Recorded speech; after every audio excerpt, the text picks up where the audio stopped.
The World Cup is here and we've been rooting for everybody black. Sadly, no African teams made it to the knockout stages of the World Cup, so we cheered for teams like Colombia, Mexico, and Brazil, a country with a ginormous black population. All those teams are out now, but Brazil left the world with the hilarious Neymar challenge. Neymar!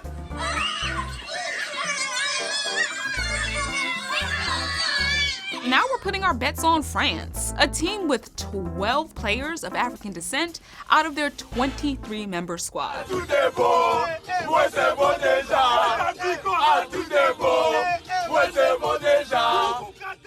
Some folks are referring to the French World Cup team as the last African team standing, and France's history with black people is troubling, to say the least. France, like many other European nations, has a long history of colonization and slavery in Africa.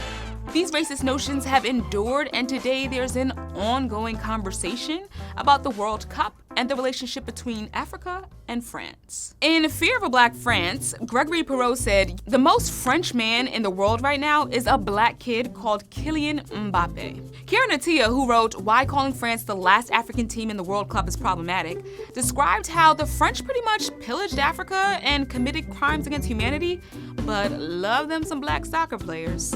She says, "It feels bittersweet at best to call the French team African in a time when France, which has a political obsession with colorblindness, just moved to replace the word race with sex in its constitution, thereby making it harder for anti-racism activists to fight systemic racism and prejudice." Black people in France continue to face discrimination, and so do their soccer players. In the 2010 World Cup, some of France's African players decided not to sing the French national anthem. After that, the men were accused of misrepresenting the nation. Sound familiar? French politician Marine Le Pen once said, "When I look at Les Bleus, I don't recognize France or myself." And let's not act like the rest of the world isn't racist. In fact, Russia was fined 22,000 pounds because of racist monkey chants made by fans towards French players in a game earlier this year. The last season, FAIR, an anti-discriminatory group in Europe, claims there were nearly 90 racist or far-right incidents in the Russian league